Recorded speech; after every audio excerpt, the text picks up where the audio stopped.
नमस्कार दोस्तों, तो आज हम सेक्शन 7 देखने वाले हैं एसआरए का। इसके पहले हमारे सेक्शन 6 तक की जो बातें हैं वो कंप्लीट हो चुकी हैं।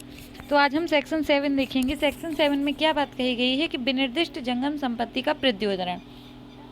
यदि कोई विशिष्ट प्रकार की जंगम संपत्ति है तो उसका जो रिकवरी है वो कैसे की जा सकती है, इसमें सेक्शन 7 में यही बात बताई गई है कि विनिर्दिष्ट जंगम संपत्ति के कब्जे का हकदार कोई व्यक्ति। अब इसमें क्या है, पहली बात तो क्या होना चाहिए कि कोई ऐसा व्यक्ति होना चाहिए जो रिकवरी करना चाहता है जंगम संपत्ति का, तो वह उस संपत्ति का जंगम संपत्ति के कब्जे का हकदार होना चाहिए। पहली बात क्या होना चाहिए उसे, कि जंगम संपत्ति के उसे कब्जे का हक होना चाहिए। ठीक है, तो पहली बात ये हो गई कि कोई व्यक्ति किसी विनिर्दिष्ट जंगम संपत्ति के कब्जे का हकदार हो, फिर वह सिविल प्रक्रिया 1908 द्वारा उपबंधित प्रकार से उसका प्रत्युदाहरण कर सकता है। यदि कोई ऐसा व्यक्ति है जो कहता है कि मैं इस संपत्ति का जो जंगम संपत्ति है, जंगम संपत्ति के कब्जा मतलब उस पर कब्जा रखने का हक रखता हूँ। अगर कोई व्यक्ति है जो कहता है कि मैं किसी जंगम संपत्ति पर कब्जा रखने का हक रखता हूँ, तो ऐसे व्यक्ति को 1908 के तहत मतलब सीपीसी के तहत ऐसी जो संपत्ति है वो उसे वापस दिलाई जाएगी।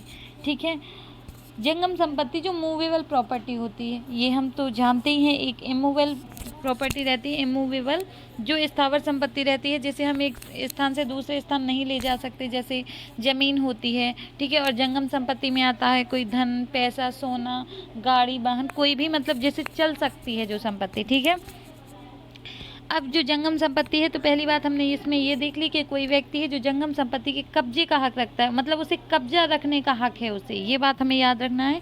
कब्जे का हकदार है, तो ऐसे व्यक्ति को सिविल प्रक्रिया संहिता 1908 के तहत उसकी रिकवरी कराई जा सकती है। अब ऐसी रिकवरी स्पष्टीकरण 2 प्रकार के यहाँ पर स्पष्टीकरण बताए गए हैं।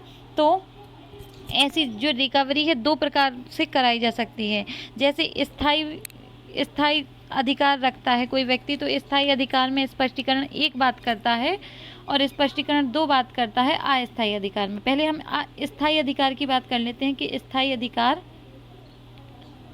अधिकार के तौर पर जो व्यक्ति संपत्ति की रिकवरी कराते हैं, तो स्थायी अधिकार कौन सा होता है। न्यासी ऐसी जंगम संपत्ति के कब्जे के लिए वह धारा के अधीन वाद ला सकेगा जिसमें कि फायदाप्रद हित का वह व्यक्ति हकदार हो जिसके लिए वह न्यासी है। ठीक है, अब जो न्यासी है, जैसे ए क्या करता है कि अपनी कोई संपत्ति बी को दे देता है। बी को इस प्रयोजन से देता है कि जो मेरा पुत्र होगा सी, इसको तुम मेरी संपत्ति दे देना, और जब तक जो सी है वो इस दुनिया में नहीं आता या फिर है, तो कुछ टाइम के बाद तुम ऐसी संपत्ति देना। वो टाइम बताता है कि इस टाइम के बाद तुम मेरे जो पुत्र है उसको क्या कर देना, मेरी जो मैंने तुम्हें संपत्ति दी है उसको तुम मेरे पुत्र को दे देना। अब बी को ऐसे कह के संपत्ति दी है, तो बी कौन हो गया, यहाँ पर न्यासी हो गया। तो न्यासी के जो अधिकार है, न्यासी के अधिकार के तहत वह क्या कर सकता है, यहाँ पर वाद ला सकता है। यदि उसको जो टाइम दिया था कि जैसे 1 साल के अंदर तक तुम इसको यूज़ कर सकते हो, फिर इसके बाद तुम किसी को अन्य को दे देना या पुत्र को दे देना, तो 1 साल के पहले यदि बी से संपत्ति ले ली जाती है, ये एग्जाम्पल है, 1 साल के पहले अगर ले ली जाती है उससे संपत्ति, तो जो व्यक्ति है न्यासी है वो क्या कर सकता है, ऐसा वाद ला सकता है। ये मैंने सिर्फ एग्जाम्पल दिया है। देखते हैं इसमें क्या बात बताई गई है। इसमें ये बात बताई गई है, यदि कोई न्यासी है जिसके फायदाप्रद उपयोग के लिए कोई संपत्ति दी गई थी और फिर उससे वह ऐसी संपत्ति छीन ली जाती है, तो वह ऐसा न्यासी भी वाद ला सकता है। न्यासी को वाद लाने का अधिकार होता है और स्थायी अधिकार के लिए यहाँ पर वाद लाता है, यहाँ पर स्थायी अधिकार रहता है क्योंकि ठीक है। अब जो स्पष्टीकरण 2 है वो अस्थायी अधिकार के बारे में बताता है। यहाँ पर स्थायी अधिकार इसलिए रहता है क्योंकि जो संपत्ति मिली है तो वह उसका स्थायी तरीके से बहुत टाइम तक यूज़ कर लेता है और या फिर उसी के पास तक रह जाएगी। ठीक है, और अस्थायी अधिकार में अगर हम देखें तो अस्थायी अधिकार में ऐसा अधिकार होता है, जैसे अपन जाते हैं दुकानदार के पास, अपना कोई सामान उससे सही कराना है। ठीक है, अब अपना जो सामान अपन को फ्रिज, कूलर, मतलब जैसे अपन मान लेते हैं कि अपन को टीवी सही कराना है, तो टीवी सही कराने के लिए अपन लोग दुकानदार के पास गए। अपन ने क्या किया कि अपन को जो टीवी है वो किसको दे दी, उस दुकानदार को दे दी कि मेरा ये जो टीवी है वो ख़राब हो गया है, इसे आप सही कर दीजिएगा। अब वो जो दुकानदार है उसको सही कर देता है। आप जब उसकी दुकान पर जाते हैं तो वह टीवी वाला ऐसी दुकान पर नहीं होता है। ठीक है, एग्जाम्पल देखते हैं तो ज़्यादा अच्छे से समझ में आएगा। स्पष्टीकरण 2 बात करता है, जैसे ए व्यक्ति का टीवी खराब हो गया है, टीवी फ्रिज कूलर कुछ भी ख़राब हो गया है, वो दुकानदार के पास जाता है कि आप मेरी ये टीवी जो है सुधार दीजिएगा। जब दुकानदार के पास जाता है तो अब दुकानदार का ये हक हो जाता है कि इस टीवी सुधारने का कुछ जो पैसा है वो लेगा, जैसे 100 रुपये बनता है तो वो लेगा। अब क्या करता है, जो ए है वो इस टाइम पर जाता है इसकी दुकान पर, जो बी है बी की दुकान पर, उसने टीवी सुधारने के लिए रखा था दुकानदार के पास, तो बी की दुकान के पास वो उस टाइम पर जाता है, जो बी है वो उस टाइम पर दुकान पर ही नहीं होता है। अब अगर बी दुकान पर नहीं है तो ए का ये दायित्व बनता है कि अगर बी दुकान पर नहीं है तो उसका वेट करे, जब वो आ जाएगा तो इसका जो पेमेंट है 100 रुपये, इसका पेमेंट करके ही वो अपनी संपत्ति को ले सकता है। तो तब तक जो बी है, अगर बी को पैसा नहीं मिलता है, उसने जो उसमें सुधार किया है, तो वो अस्थायी तौर से उस संपत्ति पर अधिकार होता है। मतलब वह क्या करता है, उस संपत्ति को अपने पास रख सकता है जब तक कि उसे पैसा नहीं मिल जाता है। ठीक है, जिस भी व्यक्ति को कुछ सामान दिया जाता है, जैसे इसको बी है, बी दुकानदार था, अब इसको दिया था सामान कि तुम मेरा सुधार दो, अब सुधार तो दिया है, अब आप पैसा मंगाते हो कि मेरा सामान दे दो, तो वो कहेगा कि भैया जो मैंने इसे सुधारा है तो इसका पैसा तो दे दो। अब जब अगर आप वो पैसा नहीं देते हैं सुधारने का, तो वह जो दुकानदार है उसके पास ये अधिकार हो जाता है, अस्थायी तौर पर ये अधिकार प्राप्त होता है कि वह ऐसी संपत्ति को धारण कर सकता है, मतलब उसे धारणाधिकार प्राप्त हो जाता है। ठीक है, जब तक कि उसे उसका जो पैसा है वो मिल नहीं जाता। और अगर आप ऐसी संपत्ति को फिर भी ले जाते हैं, अब आपने क्या किया है, ऐसी संपत्ति को ले गए हैं जिसे किसी व्यक्ति को अस्थायी तौर पर रखने का अधिकार प्राप्त था, तो ऐसा व्यक्ति यहाँ पर वाद ला सकता है। और यहाँ पर जो न्यासी होता है, न्यासी के तहत उसे उस संपत्ति पर पूर्ण हक था, वह अस्थायी तौर पर यूज़ कर सकता था, उससे वो संपत्ति छीन ली है, तो वो भी यहाँ पर वाद ला सकता है। फिर से देखते हैं, सेक्शन 7 में बताता है कि विनिर्दिष्ट जंगम संपत्ति का जो प्रत्युदरण है, जंगम संपत्ति की रिकवरी के बारे में यहाँ पर बात की गई है। ठीक है, सेक्शन 7 में बताता है, कोई व्यक्ति किसी जंगम संपत्ति के कब्जे का हकदार है, कोई ऐसा व्यक्ति जो जंगम संपत्ति के कब्जे का हकदार है, तो 1908 सीपीसी के तहत उसे वो संपत्ति दिलाई जा सकती है। स्पष्टीकरण 1 बताता है कि यदि कोई न्यासी के तहत उस संपत्ति पर अधिकार रखता है कब्जा का, तो न्यासी के तहत, न्यासी के तौर पर यदि वह उस संपत्ति पर कब्जे का हक रखता है और फिर उससे वह संपत्ति छीन ली जाती है, तो ऐसा व्यक्ति वह न्यासी के तौर पर वाद ला सकता है। दूसरा स्पष्टीकरण बताता है, यहाँ पर स्थायी तौर पर वाद लाया जा सकता है फर्स्ट स्पष्टीकरण में। और सेकंड स्पष्टीकरण बताता है कि जंगम संपत्ति पर वर्तमान कब्जे की, मतलब यहाँ पर क्या है कि वर्तमान कब्जे का कोई विशेष या अस्थायी अधिकार इस धारा के अधीन वाद के समर्थन के लिए पर्याप्त है। मतलब इस जो जंगम संपत्ति पर जो अधिकार होता है यहाँ पर स्पष्टीकरण 2 में, तो ऐसी संपत्ति को रखने का अस्थायी अधिकार होता है, मतलब कुछ टाइम तक के लिए वो ऐसी संपत्ति रख सकता है जब तक कि उसे उसका जो धन है वो ना मिल जाए। ठीक है, तो अगर ऐसी संपत्ति से उस व्यक्ति को क्या कर दिया जाता है, वंचित कर दिया जाता है, तो ऐसा व्यक्ति भी यहाँ पर वाद ला सकता है और उसे उस संपत्ति की जो रिकवरी है 1908 के तहत, सीपीसी के तहत कराई जा सकती है, मतलब उसको ऐसी संपत्ति वापस कर दी जाएगी।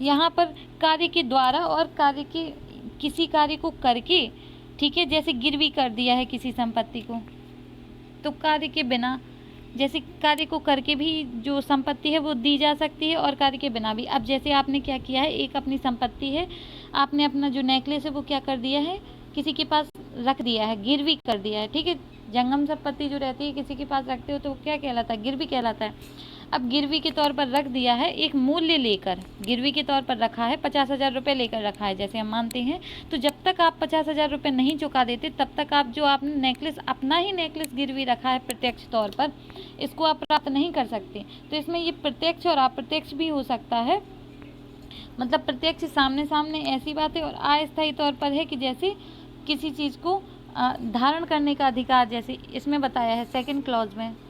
ठीक है, यदि प्रत्यक्ष तौर पर भी ऐसा कोई आपने दिया है अपनी संपत्ति को, तो जब तक आप उसका मूल्य नहीं चुका देते तब तक आप उस संपत्ति को नहीं ले सकते, और यदि आप ले लेते हैं तो आपके खिलाफ यहाँ पर वाद लाया जा सकता है और रिकवरी कराई जा सकती है।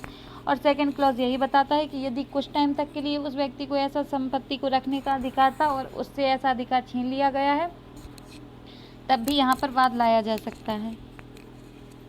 और यहाँ पर संपत्ति के जो स्वामी रहता है उसके विरुद्ध भी वाद लाया जा सकता है। इसमें मेन बात हमें ये याद रखना है कि जो सेक्शन 7 है वो ये बात करती है कि यहाँ पर जो संपत्ति का स्वामी है उसके विरुद्ध भी ऐसा वाद लाया जा सकता है। मतलब यदि संपत्ति के स्वामी ने ही यहाँ पर आपको अधिकार दिया था कि आप इस संपत्ति को रखिए और वही आपसे छीन लेता है तो उसके खिलाफ यहाँ पर वाद लाया जा सकता है। परंतु जो सेक्शन 8 है वो बताता है कि जो संपत्ति का स्वामी है उसके विरुद्ध यहाँ पर वाद नहीं लाया जा सकता। सेक्शन 7 हमारी कंप्लीट हुई। अब हम सेक्शन 8 देखेंगे। सेक्शन 8 बताता है कि जिस व्यक्ति का कब्जा है किंतु स्वामी के नाते ना ही है, उसका उन व्यक्तियों को जो अव्यवहित कब्जे के हकदार हो परिदत्त करने का दायित्व कोई भी व्यक्ति जिसका जंगम संपत्ति पर, ठीक है, कोई भी व्यक्ति जिसका जंगम संपत्ति की किसी भी विशिष्ट वस्तु पर कब्जा अथवा नियंत्रण है, जिसका वह स्वामी नहीं है, वह उसके अव्यवहित कब्जे के हकदार व्यक्ति को निम्नलिखित दशाओं में से किसी में भी उसका विनिर्दिष्ट परिधान करने के लिए विवश किया जा सकता है। इसमें ये बताता है कि यदि कोई ऐसा व्यक्ति है जिसका उस संपत्ति पर स्वामी का अधिकार नहीं है, ठीक है, कोई ऐसा व्यक्ति जो उस संपत्ति का स्वामी नहीं है फिर भी स्वामी नहीं है, बताया है यहाँ पर कि कोई ऐसा व्यक्ति जो स्वामी नहीं है फिर भी किसी की संपत्ति को अपने कब्जे में रखे हुए है या नियंत्रण में रखे हुए है, ठीक है।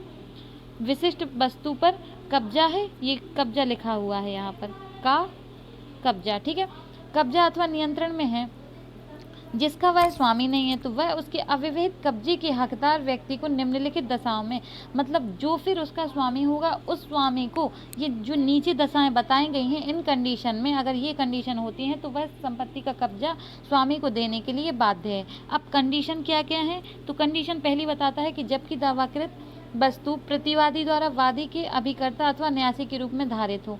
अभी ऐसा है कि जो प्रतिवादी है जिस पर ऐसा वाद लाया जाता है, जैसे ए ने अपनी संपत्ति बी को दी थी, ठीक है, स्वामी था, उसने दी थी, किस तौर पर दी थी, अभिकर्ता के तौर पर दी थी या न्यासी के तौर पर संपत्ति को दिया था, ठीक है, कि आप मेरी इस संपत्ति को सुरक्षा रखना, ठीक है। जैसे ए की कोई गाड़ी है, 4 व्हीलर है, वो चलवाने के लिए ड्राइवर रख लेता है बी को। अब अगर उसने बी को ड्राइवर रखा है तो वो उस संपत्ति को अपना कभी भी ले सकता है, मतलब उसने क्या किया है, अभिकर्ता रखा है या फिर उसने न्यासी रख दिया। न्यासी ऐसे समझिए उसने अपनी गाड़ी को क्या किया है, बी के पास रखा और कहा इस संपत्ति की आप संरक्षा कीजिएगा। तो अगर वह संरक्षक करता है और उसके लिए कुछ पेमेंट वगैरह भी जो भी देता है ए, तो अगर जो बी है जिसको ऐसी संपत्ति दी जाती है वो अभिकर्ता के तौर पर है या न्यासी के तौर पर है, तो उससे ऐसी संपत्ति जो है वह वास्तविक स्वामी को दिलाई जा सकती है, ठीक है। पहला हमारा जो कारण है वो स्पष्ट हो गया। दूसरी बात यहाँ पर बताता है, जबकि दावाकृत वस्तु की हानि के लिए धन के रूप में प्रतिकर वादी को यथायोग्य अनुतोष ना पहुँचाता हो।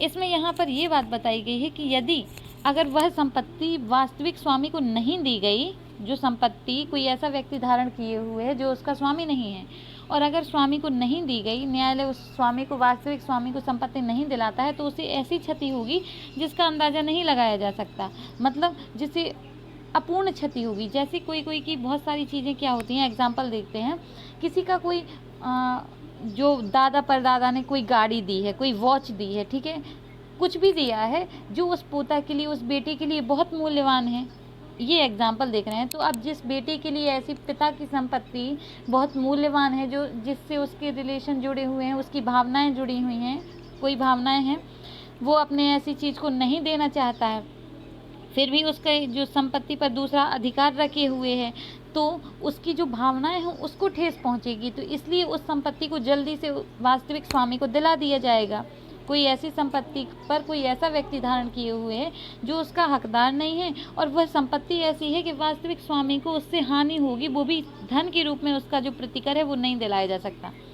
ये बात याद रखनी है कि हानि तो होगी पर प्रतिकर भी है, तो धन के रूप में उसका नहीं दिलाया जा सकता। तो ऐसे में वह संपत्ति को किसको, वास्तविक स्वामी को दे दिया जाएगा।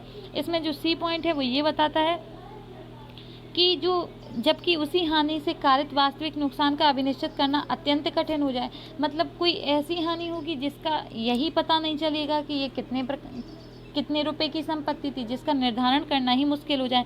यहाँ पर क्या था, यहाँ पर बस थोड़ी सा फ़र्क है। यहाँ पर क्या है कि यहाँ पर उसका मूल्य निर्धारण हो सकता है परंतु उसका प्रतिकर नहीं दिया जा सकता। मतलब वो कोई ऐसी मूल्यवान संपत्ति है कि अगर प्रतिकर रूप में दिया भी जाएगा तब भी वह कम पड़ेगा, इसलिए उसकी धार्मिक भावनाएं या जो भी भावनाएं जुड़ी हुई हैं, इसमें वो भावनाएं वगैरह ज़्यादा सम्मिलित होती हैं। और इसमें क्या होता है कि उसका निर्धारण तो होता है, परंतु निर्धारण करना कठिन हो जाता है कि कितना पैसा देना चाहिए, कितना प्रतिकर देना चाहिए। तो जहाँ पर जिस संपत्ति का प्रतिकर निर्धारण नहीं किया जा सकता है, बहुत कठिन है, ठीक है, तो वह वाली संपत्ति भी वास्तविक स्वामी को दे दी जाएगी। और फोर्थ पॉइंट बताता है कि जबकि दावाकृत वस्तु का कब्जा वादी के पास से दोस्ता अंतरित कराया गया है, मतलब कोई ऐसी संपत्ति जो दावाकृत, जो वादी ने दावा की है संपत्ति का कि ये मुझे संपत्ति मिलनी चाहिए, मेरी संपत्ति है, उस संपत्ति को क्या है कि जो प्रतिवादी है, जो दूसरा व्यक्ति है जिसके ऊपर ऐसा वाद लाया गया है, तो उसने क्या किया है, सदोष तरीके से, दोष था, उसके मन में दोष था और उसने ऐसी संपत्ति को अंतरित कर दिया है। मतलब वास्तविक स्वामी से उस संपत्ति को दोषपूर्वक दूर कर दिया है, तो भी ऐसी संपत्ति को वास्तविक स्वामी को दिलाया जा सकता है, ठीक है। स्पष्टीकरण देखते हैं।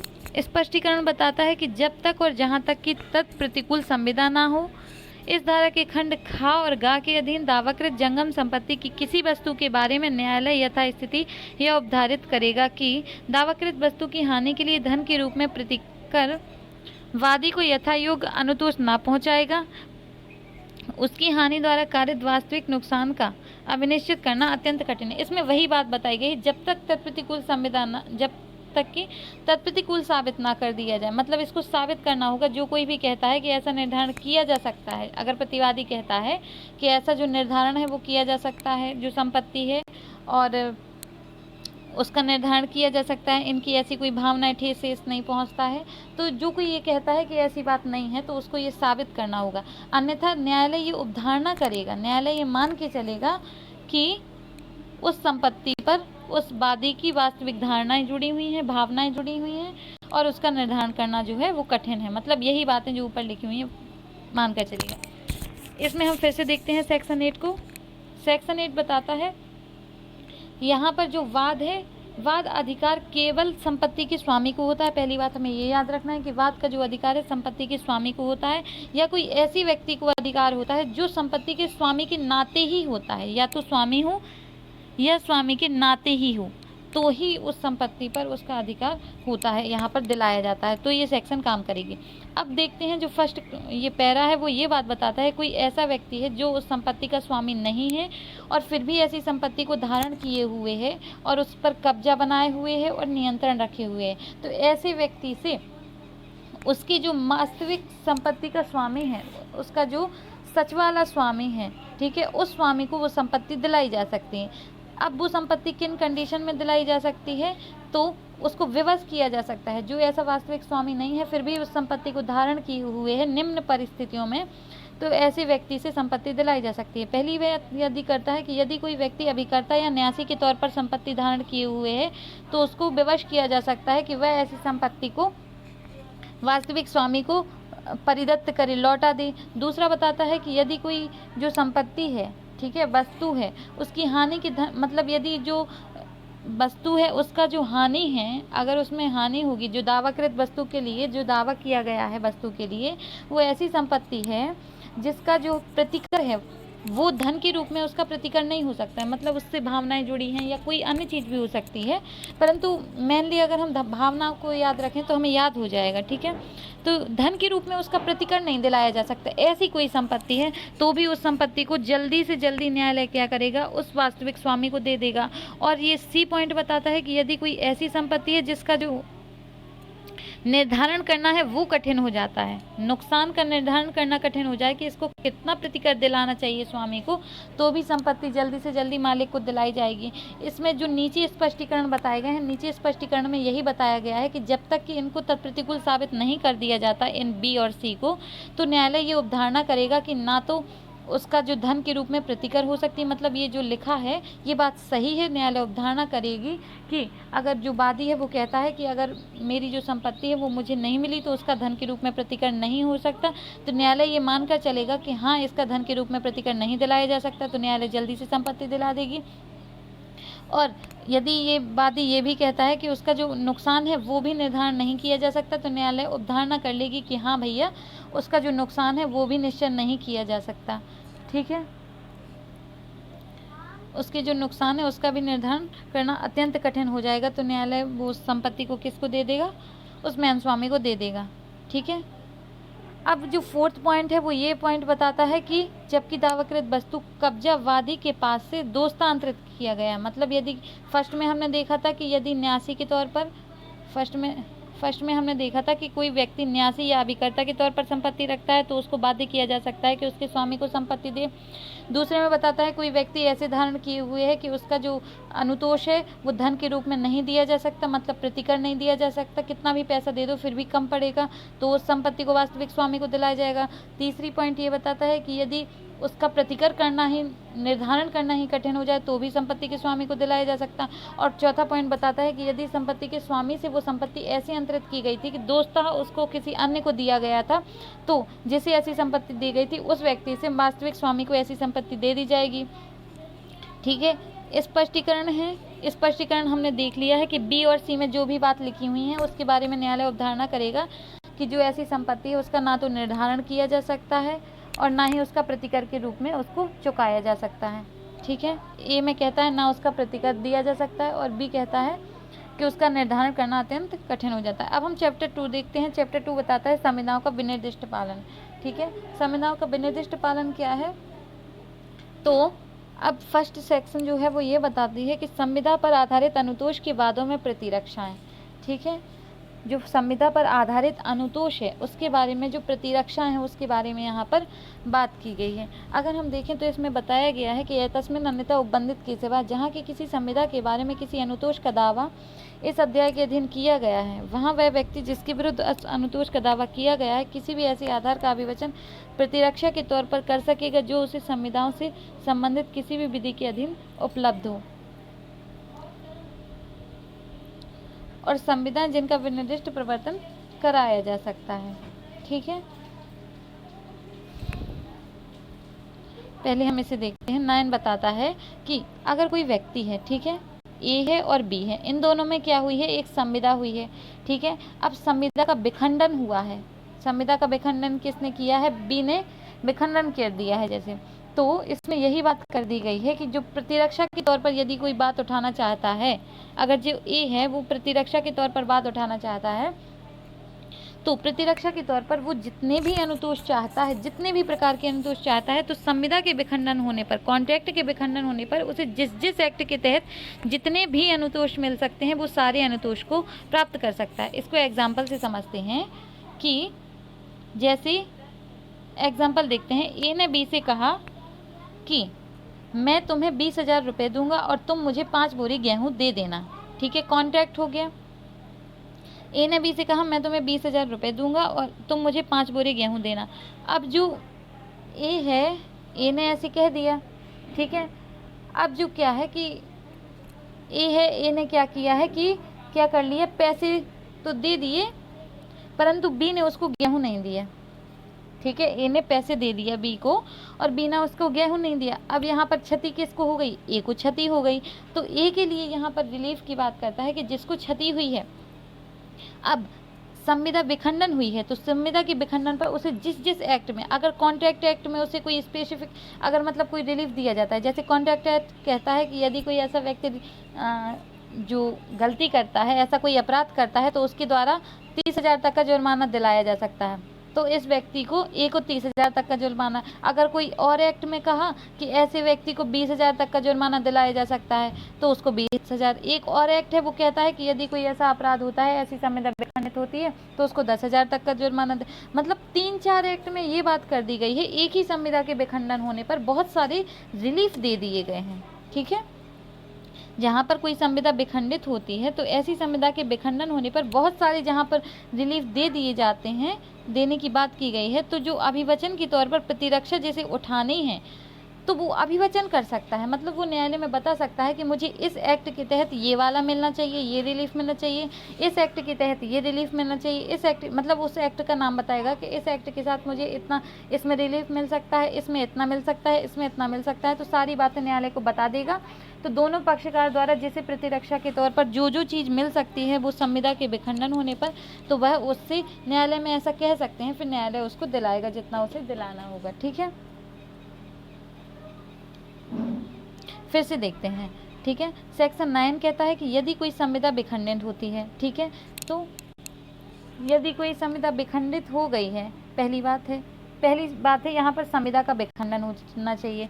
अब यदि संविदा विखंडन हो गई है तो दूसरी बात यहाँ पर बताई गई है कि जैसे ही संविदा विखंडन होती है तो यहाँ पर सेक्शन 9 ये बात करती है कि यदि कोई संविदा के विखंडन होने पर कोई पक्षकार है जो चाहता है, कोई प्रतिरक्षा चाहता है, तो जिस भी पक्षकार को प्रतिरक्षा चाहनी है तो उसे जिस एक्ट के तहत जितनी भी प्रतिरक्षा मिल सकती हैं, कोई प्रतिरक्षा चाहता है, ठीक है, कोई प्रतिरक्षा चाहता है, ठीक है।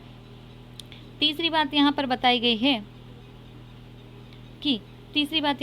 गई है कि कोई प्रतिरक्षा चाहता है तो जिस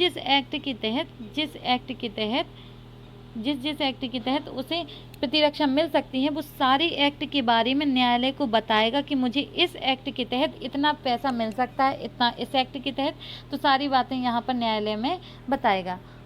फिर उसे न्यायालय उसको बताएगा कि उसे कितना जो अमाउंट है उसको देना चाहिए, अनुतोष है, प्रतिकर है, कितना मिलना चाहिए, वो सारी बातें बात की हैं। परंतु जितना भी तुम्हें अनुतोष चाहिए है तो वो सारी बातें यहाँ पर प्रतिरक्षा के तौर पर न्यायालय में बतानी होंगी, ठीक है। सेक्शन 9 ये बताता है।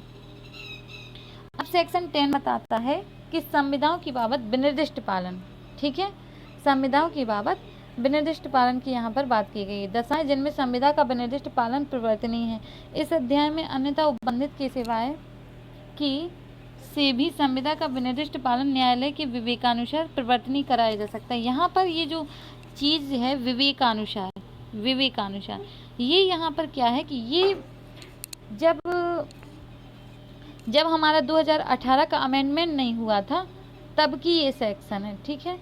सेक्शन 10 तो इसमें तो बहुत बड़ी लग रही है, मैं ऐसा करूँगी सेक्शन 10 को दोबारा ही डालूँगी क्योंकि ये पुराना वाला सेक्शन 10 है और मैं सेक्शन 10 जो न्यू है वही पढ़ाना चाहूँगी, तो अभी मैं वो उसमें वही वाला ऐड करती हूँ, ठीक है। तो चलिए देखते हैं सेक्शन 10 क्या बोलता है। सेक्शन 10 में बताया गया है कि संविदाओं का बाबत विनिर्दिष्ट जो पालन है, यहाँ पर पालन लिखा हुआ है, संविदाओं की बाबत विनिर्दिष्ट पालन, ठीक है, पालन की बात करता है। तो न्यायालय द्वारा किसी संविदा का विनिर्दिष्ट पालन, न्यायालय द्वारा, यहाँ पर न्यायालय है, बहुत ही ज़्यादा मिस्टेक है यहाँ पर, न्यायालय द्वारा किसी संविदा का विनिर्दिष्ट पालन, यहाँ पर आपको थोड़ी सा सुधार करना होगा, यहाँ पर न्यायालय द्वारा किसी लिखा हुआ है, किसी संविदा का विनिर्दिष्ट पालन, धारा 11, 2, 14 और 16 में अंतर्विष्ट उपबंधों के अधीन रहते हुए कराया जाएगा। सेक्शन 10 ये बताते हैं कि यदि जो न्यायालय यदि संविधाओं का विनिर्दिष्ट पालन कराएगा, ठीक है, संविधाओं का यदि विनिर्दिष्ट पालन न्यायालय कराता है तो उसे किस किस बात को ध्यान में रखना होगा। तो धारा 11 की उपधारा 2, 14 और 16 की बातों को ध्यान में रखकर ही वह ऐसा विनिर्दिष्ट पालन कराएगा। हमें सिर्फ इसमें इतना ही याद रखना है। और ये जो प्रावधान है 2018 के बाद से ये आज्ञापक प्रावधान रख दिया गया है। इसके पहले ये न्यायालय के ऊपर विवेक पर था कि वह इन बातों को ध्यान में रखता है या नहीं रखता है, परंतु 2018 के बाद से इसमें ये बात जरूर रख दी गई है कि ये जो 11, 2, 14 और 16 के प्रावधान को न्यायालय आज्ञापक रूप से, न्यायालय के लिए ये प्रावधान किया गया है कि न्यायालय का ये विशेष रूप से ये कार्य है कि वह 11, 2 और 14 और 16 की बातों को अध्ययन, इनको बात को ध्यान में रखकर ही जो स्पेसिफिक परफॉर्मेंस है वो कराएगा। तो सेक्शन 10 कहता है कि न्यायालय यदि स्पेसिफिक परफॉर्मेंस किसी को विनिर्दिष्ट पालन कराता है तो धारा 11 की उपधारा 2, 14 और 16 की बातों को ध्यान में रखेगा, तभी वह ऐसा स्पेसिफिक परफॉर्मेंस कराएगा। और यह न्यायालय का विवेकाधिकार नहीं है। 2018 के बाद से ये आज्ञापक प्रावधान कर दिया गया है। तो सेक्शन 10 हमारा कंप्लीट होता है। अब हम क्या करते हैं, 11 का 2 और 14 और 16 भी साथ में देख लेते हैं, फिर हमारा ये जो 10 है वो कंप्लीट हो जाएगा, ठीक है। तो हम देखते हैं सेक्शन जो 11 है वो क्या कहती है, 11 का 2। तो इसमें अब हम देख रहे हैं कि 11(2) क्या करता है। सेक्शन 10 हमने देख लिया है कि अगर न्यायालय को जो विनिर्दिष्ट पालन है वो 11, 2, 14 और 16 को ध्यान में रखकर ही वो विनिर्दिष्ट पालन कराएगा। अब 11, 2 और 14 और 16 में बताया गया है कि किन किन का विनिर्दिष्ट पालन है वो नहीं कराया जा सकता है। तो 11 का हम 2 देखते हैं कि न्यास द्वारा अपनी शक्तियों के बाहर या न्यास के भंग में की गई संविदा का विनिर्दिष्ट प्रवर्तन नहीं कराया जा सकता। ठीक है, हमने 11(2) देख लिया है। 11(2) बात ये करता है कि यदि कोई न्यासी को संपत्ति संरक्षा के लिए दी गई है, उसने क्या किया है, उस न्यास को भंग कर दिया है। ठीक है, न्यासी ने अपनी शक्तियों के बाहर कोई कार्य किया है, और क्या किया है, न्यासी ने अपनी शक्तियों के बाहर या न्यायालय के या न्यास के भंग में की गई संविदा का विनिर्दिष्ट प्रवर्तन नहीं कराया जा सकता। या तो न्यासी ने अपनी शक्तियों के बाहर कोई कार्य किया हो तो, या फिर न्यास के भंग में की गई संविदा का विनिर्दिष्ट पालन नहीं कराया जा सकता। 11(2) हमारा 2 प्रकार की बातों के बारे में बताता है कि यदि न्यासी द्वारा अपनी शक्तियों के बाहर कोई कार्य किया गया है तो उसका जो है विनिर्दिष्ट पालन नहीं कराया जा सकता। अपनी शक्तियों के बाहर का कार्य में विनिर्दिष्ट पालन नहीं कराया जा सकता। और न्यास, ये जो है ना के साथ लिखा हुआ है, न्यास के भंग में की गई संविदा का विनिर्दिष्ट जो प्रवर्तन है वो नहीं कराया जा सकता है।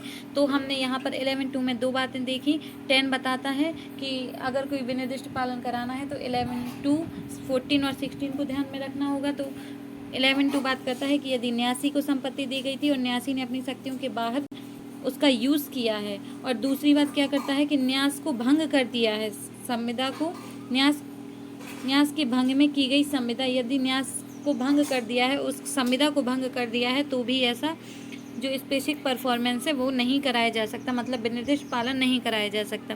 अब हम क्या देखते हैं, अब हम 11(2) के बाद अब हम 14 देखते हैं। ठीक है, अब सेक्शन 14 क्या कहता है। सेक्शन 14 में बताया गया है कि ऐसी संविधाएं जिनका विनिर्दिष्ट पालन नहीं कराया जा सकता।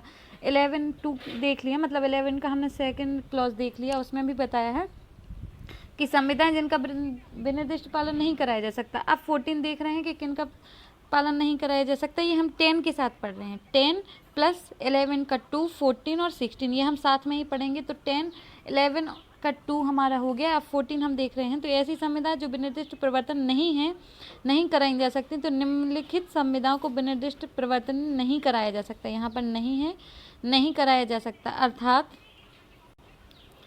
जहाँ संविदा के विकसी, ठीक है, जहाँ संविदा के किसी पक्षकार ने संविदा का प्रतिस्थापित पालन धारा 20 के उपबंधों के अनुसार अभिप्राप्त कर लिया है। पहली बात तो हमें ये याद रखना है कि अगर धारा 20 के अंतर्गत यदि किसी पक्षकार ने जहाँ किसी संविदा के किसी, ठीक है, किसी पक्षकार ने संविदा का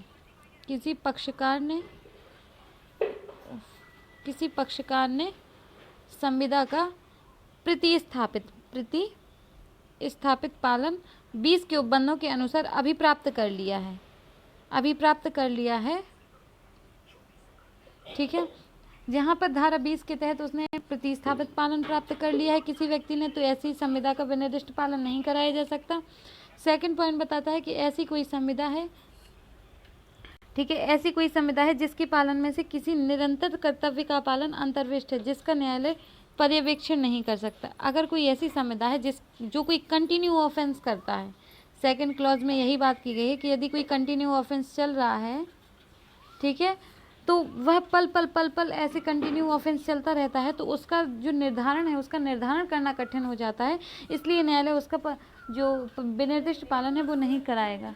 ठीक है, इसको ऐसे समझते हैं कि यदि किसी संविदा में ऐसा है कि मैं तुम्हें 20,000 या 10,000 कुछ पैसे देता रहूँगा और तुम मुझे हर डे, मतलब डे का जो लास्ट टाइम चलता है, जो शाम का टाइम रहता है, उस टाइम तुम मुझे 5 बोरे 10 बोरे ला कर दोगे। ठीक है, अब किसी दिन एक व्यक्ति जो है वो बोरे लाना भूल जाता है या नहीं लाता किसी भी वजह से, तो ऐसी संविदा का विनिर्दिष्ट पालन नहीं कराया जा सकता जो कंटिन्यू चलता रहता है। ठीक है, कोई ऐसा काम जो कंटिन्यू चलता है तो इसके लिए जो न्यायालय है वो जो विनिर्दिष्ट पालन है वो नहीं कराता।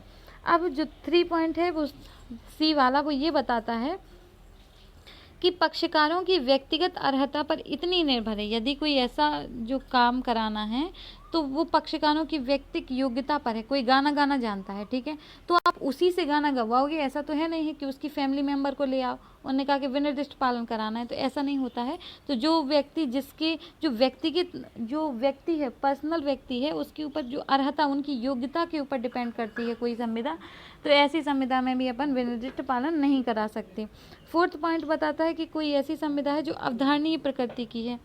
अब अवधारणीय प्रकृति क्या है कि कोई ऐसी संविदा जो अवधारणीय प्रकृति की है, मतलब जो कभी भी समाप्त किया जा सकता है। कोई ऐसी संविदा है जिसे कभी भी समाप्त किया जा सकता है। ऐसे कॉन्ट्रैक्ट किया है कि अपन कोई कार्य करते हैं और इस कार्य को कोई कॉन्ट्रैक्ट किया है, इस कार्य को करते हुए क्या करेंगे कि इसको कभी भी समाप्त कर सकते हैं। जैसे भागीदारी रहती है, भागीदारी में पार्टनरशिप रहती है, तो उन्होंने कहा कि हम इसको कार्य को करेंगे और कभी भी समाप्त कर देंगे। तो कोई ऐसी संविदा है जिसको कभी भी समाप्त किया जा सकता है, पट्टा वगैरह, तो ऐसी संविदा का भी विनिर्दिष्ट पालन नहीं कराया जा सकता। माफ़ कीजिए, ये जो सेक्शन 14 है इसमें बहुत ज़्यादा यहाँ पर मुझे लग रहा है कि गलतियाँ लिखी हुई हैं, तो इसके लिए मैं माफ़ी चाहती हूँ। और इसके लिए मैं एक काम कर सकती हूँ कि मैं आपको जो बोल रही हूँ आप उसको लिख लीजिएगा, क्योंकि यहाँ पर जो वर्डिंग में मिस्टेक है वो बहुत ज़्यादा हो गई है, यहाँ पर टाइपिंग मिस्टेक बहुत ज़्यादा है। तो मैं फिर से बोले दे रही हूँ कि जो फर्स्ट क्लॉज कहता है, फर्स्ट क्लॉज में ये बात की गई है, आपका वेरेक्ट होगा तो आप उसे लेकर बैठिएगा तो आपको ज़्यादा सपोर्ट मिलेगा। तो फर्स्ट क्लॉज ये बताता है कि जहाँ प्रतिस्थापित पालन प्राप्त कर लिया है धारा 20 के तहत, तो ऐसी संविदा का विनिर्दिष्ट पालन नहीं कराया जा सकता। बी पॉइंट कहता है कि कोई ऐसी संविदा है जो निरंतर कर्तव्य का पालन अंतर्विलित करता है, जिसका न्यायालय पर्यवेक्षण नहीं कर सकता।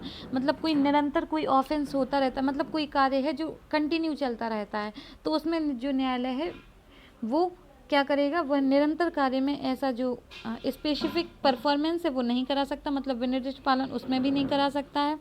तीसरा पॉइंट बताता है कि यदि कोई संविदा ऐसी है जो व्यक्तिगत योग्यता पर निर्भर करती है, लिखिएगा कि यदि कोई संविदा व्यक्तिगत योग्यताओं पर निर्भर करती है, अर्हताओं पर निर्भर करती है, तो ऐसी संविदा में भी विनिर्दिष्ट पालन नहीं कराया जा सकता। 4 पॉइंट बताता है कि यदि कोई जो संविदा है वो अवधारणीय प्रकृति की है, अवधारणीय प्रकृति की ऐसी है जिसे कभी भी समाप्त किया जा सकता है, जैसे पट्टा वगैरह होता है, पर्यवेक्षण जैसे कभी भी खत्म किया जा सकता है, तो ऐसी भी संविदा का विनिर्दिष्ट पालन नहीं कराया जा सकता। तो सेक्शन 14 हमारी कंप्लीट हुई। अब हम सेक्शन 16 देखते हैं। ठीक है, तो अब हम क्या करते हैं, सेक्शन 16 देखते हैं। सेक्शन 16 में बताया गया है कि अनुतोष का जो व्यक्तिक वर्जन है, व्यक्तिक वर्जन के बारे में, अनुतोष के बारे में यहाँ पर बात की गई है। ठीक है, अब पहली बात तो ये बताता है कि किसी संविदा का विनिर्दिष्ट पालन किसी व्यक्ति के पक्ष में प्रवर्तित नहीं कराया जा सकता। किसी व्यक्ति के पक्ष में विनिर्दिष्ट पालन प्रवर्तित नहीं कराया जा सकता। किन कंडीशन में, तो यहाँ नीचे बताता है। फर्स्ट बताता है जिसने धारा 20 के अधीन संविदा का प्रतिस्थापित पालन अभिप्राप्त कर लिया है। अगर कोई व्यक्ति है जिसने धारा 20 के तहत प्रतिस्थापित पालन प्राप्त कर लिया है, तो उस व्यक्ति के जो विनिर्दिष्ट पालन है उसको वो अधिकार खत्म हो जाएगा। दूसरा पॉइंट इस सिद्धांत पर काम करता है, वो सिद्धांत में बाद में बताती हूँ। पहले ही बात यहाँ पर 4 पॉइंट बताए गए हैं। जो संविदा के अत्यावश्यक निबंधन जिसका उसकी ओर से पालन किया जाना बाकी हो का पालन करने में असमर्थ हो गया हो, जो व्यक्ति है वो क्या करता है, संविदा का पालन करने में या तो असमर्थ हो गया हो, या उसने संविदा का पालन करने में अतिक्रमण किया हो, या संविदा का पालन करने में उसने कपट किया हो, कपट का कार्य करे, या संविदा द्वारा स्थापित किए जाने वाले आश्रित संबंध के बारे में उसने क्या किया हो, विसंवादी कर दिया हो। अब इसका मतलब क्या है, इसका मतलब ये है कि यदि कोई संविदा बनाई गई थी, कोई कॉन्ट्रैक्ट किया गया था जिसके तहत कोई रिलेशन उत्पन्न होना था, ठीक है, कोई संबंध बनना था, अब वो संबंध खत्म ही कर दिया है, मतलब वो अब उस कॉन्ट्रैक्ट का तो कोई मतलब ही नहीं रहा, और ऐसा जो कॉन्ट्रैक्ट वो के कारण जानबूझकर ऐसा जो संबंध है उसको खत्म किया गया है, तो यहाँ पर भी विनिर्दिष्ट पालन नहीं कराया जा सकता। फिर से देखते हैं, जो संविदा के अत्यावश्यक निबंधन जिसका उसकी ओर से पालन किया जाना बाकी हो, ठीक है, जिसका उसकी ओर से पालन किया जाना बाकी हो, व्यक्ति की ओर से पालन किया जाना बाकी है, का पालन करने में असमर्थ हो गया है, ठीक है, असमर्थ हो गया है, मतलब जो वादी है, जो विनिर्दिष्ट अनुतोष चाहता है, वो क्या किया है कि वह उसका पालन जो उसके साइड से किया जाना था, उस संविदा के पालन, उस संविदा को करने के लिए जो पालन उसके साइड से किया जाना था, उस कार्य को करने में वह असमर्थ हो गया है, या उसने उसका अतिक्रमण कर दिया है, या उस संविदा में उसने कपट कर दिया है। इतनी बात तो हमारी क्लियर हो गई। अब चौथा पॉइंट ये बताती है, यह संविदा द्वारा स्थापित किए जाने के लिए आश्रित संबंध, मतलब संविदा द्वारा जो स्थापित किए जाने के लिए जो संबंध था वो विसंवादी या ध्वस्त, मतलब उसको खराब कर दिया है, वो भी कैसे, जानबूझकर खराब कर दिया है, तो यहाँ पर स्पेसिफिक परफॉर्मेंस एक्ट में उससे रिलीफ नहीं मिलेगा, ठीक है, स्पेसिफिक परफॉर्मेंस नहीं कराया जाएगा। सेकंड क्लॉज में एक सिद्धांत काम करता है कि स्वच्छ हाथ से ही जाना चाहिए, स्वच्छ हाथ का सिद्धांत यहाँ पर काम करता है। अब स्वच्छ हाथ का सिद्धांत कैसे, तो जो भी व्यक्ति रिलीफ लेने जा रहा है, न्यायालय में आप जाते हैं कि मुझे कुछ पैसा चाहिए क्योंकि सामने वाले ने गलती की है, तो मुझे नुकसान हो गया है, ठीक है, आप दोनों में कोई कॉन्ट्रैक्ट था, कॉन्ट्रैक्ट के तहत कोई आपको नुकसान हो गया और आप न्यायालय में जाते हैं कि हम लोगों में जो कॉन्ट्रैक्ट था उसके तहत मुझे नुकसान हो गया है, सामने वाले ने कोई पालन नहीं किया है, तो न्यायालय ये भी देखेगा कि कहीं आपकी भी तो उसमें गलती नहीं है। यदि आपकी उसमें गलती है तो आपको ऐसा परफॉर्मेंस नहीं कराया जाएगा आपको साइड। तो इसीलिए इसमें कहा गया है कि जो कोई व्यक्ति ऐसा रिलीफ लेने जाएगा उसे कैसा होना चाहिए, स्वच्छ हाथ वाला होना चाहिए। स्वच्छ हाथ का सिद्धांत इसलिए काम करता है कि जो कोई सामने से जा रहा है तो उसे भी उसके द्वारा कोई गलती नहीं होनी चाहिए, तभी उसे स्पेसिफिक परफॉर्मेंस उसके साइड कराया जा सकता है। अब जो थर्ड पॉइंट है वो ये बताता है कि जो यह साबित करने में विफल रहे, कोई ऐसा व्यक्ति है जो यह साबित करने में विफल रहे कि संविदा की अत्यावश्यक निबंधन जो उसके द्वारा पालन किए जाने का उसने पालन कर दिया है या पालन करने को सदा तैयार और रजामंद रहा है, उन निबंधनों से भिन्न जिनका पालन प्रतिवादी द्वारा निवारित या अधित्यक्त कर दिया गया है। ठीक है, इसमें यह बताया है कि जो कोई व्यक्ति है यह साबित करने में विफल रहता है, अगर वह साबित नहीं कर पाता कि वह उस संविदा का पालन करने में तैयार और रजामंद था। ठीक है, जो कोई व्यक्ति चाहता है कि ऐसा स्पेसिफिक परफॉर्मेंस उसके साइड कराया जाए, वो न्यायालय में जाता है तो उसे ये सिद्ध करना होगा कि वह अपने कार्य को करने के लिए क्या था, रेडी था, उसके साइड का जो भाग था उस भाग को करने के लिए रेडी था। अगर वो इसको बताने में विफल हो जाता है तो भी उसके साइड स्पेसिफिक परफॉर्मेंस नहीं कराया जा सकता।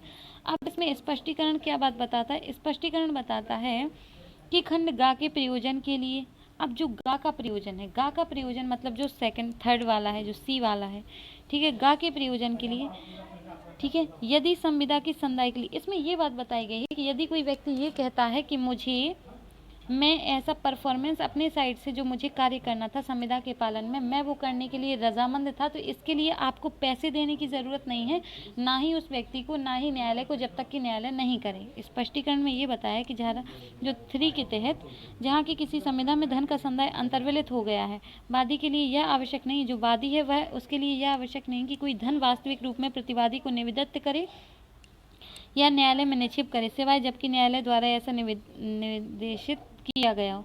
मतलब यदि न्यायालय कहता है कि यदि तुम रेडी थे अपना साइड का परफॉर्मेंस करने के लिए तो जो पैसा है वो यहाँ ला के जमा कर दो या फिर सामने वाले प्रतिवादी को दे दो, तभी देना पड़ेगा, वरना उसमें ये जरूर ये बताने के लिए कि मैं ऐसा कार्य करने के लिए रेडी था, ऐसा कार्य करने के लिए रेडी था, उसे क्या करने की आवश्यकता नहीं है, उसे ऐसा पैसा न्यायालय में या सामने वाले व्यक्ति को देने की आवश्यकता नहीं है। अब जो दूसरा पॉइंट है वो क्या बताता है कि वादी को संविदा का शुद्ध अर्थान्वयन के अनुसार पालन कर लेना या पालन करने को तैयार तथा रजामंद होना साबित करना होगा। ठीक है, अब जो वादी है उसे क्या साबित करना होगा, तो वादी को वाद पत्र में कहेगा कि स्वीकृत तैयार रजामंद है, तभी वादी तैयार माना जाएगा। मतलब जो वादी है वाद पत्र में उसे लिखना होगा कि मैं ऐसा अपने साइड से जो मेरा कार्य था, मैं उस संविदा को, यदि कोई संविदा थी तो एक पक्षकार करेगा, एक कार्य दूसरा पक्षकार करेगा, तभी तो संविदा होती है। ठीक है, तो जो कोई भी व्यक्ति वाद लाता है तो वो वादी होता है। अब जो वादी है तो वो वादी अपने वाद पत्र में बताएगा कि मैं अपना कार्य करने के लिए ऐसे रजामंद सहमत था, मेरी पूरी कंसेंट थी। ठीक है, अब देखते हैं इसको 16 को फिर से एक बार रिपीट कर लेते हैं। 16 में बताया गया है कि अनुतोष का व्यक्तिक वर्जन, अनुतोष का यहाँ पर व्यक्तिक तरीके से वर्जन किया गया है, तो किन कंडीशन में उसका जो व्यक्तिक तरीके से है उसको परिदत्त मतलब विनिर्दिष्ट पालन नहीं कराया जा सकता। तो किन कंडीशन में, पहले में है कि यदि धारा जो वादी है, वादी ने क्या किया है, धारा 20 के तहत प्रतिस्थापित पालन प्राप्त कर लिया है। ये धारा 20 में प्रतिस्थापित पालन क्या होता है हम सेक्शन 20 में देखेंगे। ठीक है, परंतु अभी आप बस इतना जान लीजिए कि प्रतिस्थापित पालन यदि उसने 20 के तहत प्राप्त कर लिया है तो उसे स्पेसिफिक परफॉर्मेंस, ठीक है, उसके पक्ष में नहीं कराया जा सकता। विनिर्दिष्ट पालन किसी व्यक्ति के पक्ष में प्रवर्तित नहीं कराया जा सकता। अब जो दूसरा पॉइंट बताता है कि उस व्यक्ति ने क्या किया है, या तो कपट कर लिया है, या वह अपने द्वारा कार्य करने के लिए अक्षम हो गया है, या अतिक्रमण कर लिया है, या कपट कर दिया है, या फिर जिससे संविदा को व्युत्पन्न होने वाला कोई संबंध है उसको जानबूझकर खराब कर दिया है, तो भी ऐसा स्पेसिफिक परफॉर्मेंस नहीं कराया जा सकता। सी पॉइंट बताता है कि यदि वह व्यक्ति जो है वह यह साबित करने में विफल हो जाता है, वो ये साबित नहीं कर पाता कि मैं जो मेरे साइड का कार्य है वो करने के लिए तैयार था, रजामंद था, तो भी उसका स्पेसिफिक परफॉर्मेंस नहीं कराया जा सकता। मतलब यदि स्पेसिफिक परफॉर्मेंस कराना है तो ना तो उसके द्वारा 20 के तहत उसका प्रतिस्थापित पालन प्राप्त करना चाहिए, ना उसके द्वारा ये कपट वगैरह कुछ करना चाहिए, और ना ही उसे मतलब उसे ये है कि उन निबंधनों को प्रतिवादी द्वारा, ठीक है। तो इसमें उसे क्या है कि उसे बता देना चाहिए कि मैं अपना रेडी था ऐसा कार्य करने के लिए, तो उसे स्पेसिफिक परफॉर्मेंस कराया जाता है। यदि वह नहीं बता पाता है कि मैं अपना द्वारा कार्य करने के लिए रेडी रजामंद था, तो स्पेसिफिक परफॉर्मेंस नहीं कराया जा सकता। स्पष्टीकरण जो है वो स्पष्टीकरण सी को परिभाषित करता है कि सी के प्रयोजन के लिए यदि ये बताना है कि मैं अपने साइड का जो कार्य है वो करने के लिए रजामंद था, उसके लिए आपको न्यायालय में या सामने वाले पक्षकार को पैसे देने की आवश्यकता नहीं है, पर यदि न्यायालय कहता है तब आपको देने की आवश्यकता होगी।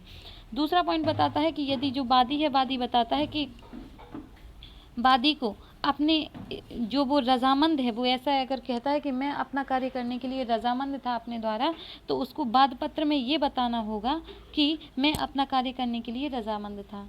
तो थैंक यू दोस्तों, आज के लिए सिर्फ इतना ही। हमारा जो 10 कंप्लीट हो गया। 10 के साथ हम सेक्शन 11 का 2 भी पढ़े हैं। 10 + 11 2 14 भी पढ़ लिया है और 16 भी पढ़ लिया है। तो आज का हमारा सेशन यहीं कंप्लीट होता है। आई होप आपको समझ में आया होगा। यदि वीडियो अच्छा लगता है सपोर्ट कर सकते हैं, यदि कोई कमी लगती है तो बता सकते हैं। मिलते हैं अगले वीडियो में, तब तक के लिए थैंक यू, बाय बाय।